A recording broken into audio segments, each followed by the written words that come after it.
అప్పుడు బాబాయి ఇప్పుడు ఇతను గొడ్డలతో కొడితే ఇప్పుడు ఒక రైల్లో ఉన్నాడు, రైల్లో ఉండగా గొడ్డలతో కొట్టాలనుకున్నా, అప్పుడు ఏమవుతుంది?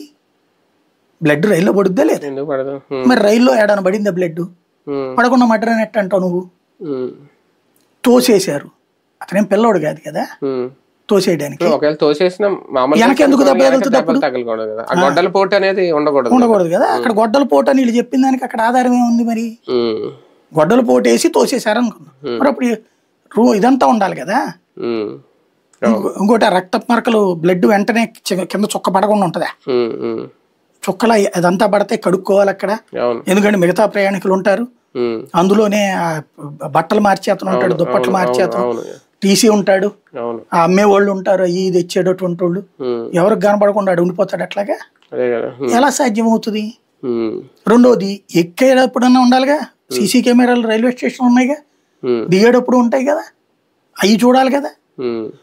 మేబీ మర్డర్ అవ్వచ్చేమో, అది చూపించు నువ్వు. ఈలోపే మర్డర్ అన్నారు, ఇప్పుడు తర్వాత మళ్ళీ ఫోన్ కాల్స్ అన్నారు, తర్వాత మళ్ళీ ఇది అన్నారు.